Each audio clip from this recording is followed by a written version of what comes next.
இப்போ ஸ்பைனல் கார்டில் முதுகு தண்டுவடத்தில் எதனா ஒரு பிரச்சனை வருதுன்னா அது எந்த வகையில் நம்ம தெரிஞ்சுக்கலாம், என்ன அறிகுறி நமக்கு சொல்லணும்? மசில்ல ஒரு ஸ்ட்ரெயின் வருது அப்படின்னாலோ இல்லை வந்து தசைகள்ல ஒரு பிடிப்பு வருது அப்படின்னும் போது நம்ம வந்து வலியா உணரணும். முதுகு வலி, குனிஞ்சு நிமிட கஷ்டமா இருக்கிறது, லைட்டா பிடிச்ச மாதிரி இருக்கலாம் சொல்லுவாங்க. நம்ம புரிய முடியாம இருக்கிற மாதிரி இருக்கு. ஒரு நரம்பு பாதிப்பு இருக்கு, முதுகு தண்டுவடத்துல இருந்து வரக்கூடிய பிரிஞ்சு வரக்கூடிய நரம்புகள்ல பாதிப்பு இருக்கு அப்படின்னா நரம்புகளுக்கான சில குறிக்கணும் இருக்கும். ஃபார் எக்ஸாம்பிள் வந்து வலி உடை வழியா காலுக்கு பரவுற மாதிரியான வலி இருக்கலாம்.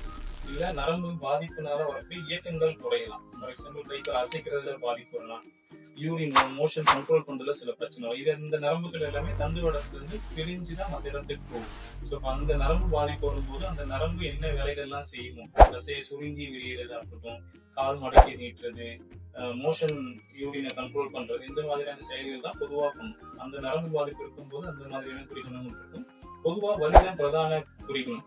தசைய வலியும், ரெண்டாவது அசைவு குறைகிறதும், மூமெண்ட்ஸ் வந்து குறைஞ்சிடும். குறைஞ்சி நின்றுறதோ இல்லை அந்த மாதிரியான மூமெண்ட்ஸ் குறைகிறதும் வலி அதிகமாகிறதுனா மோஸ்ட்லி தண்டுவட தாபத்தினால வரக்கூடிய குறிக்கணுங்களை நம்ம பார்க்கலாம்.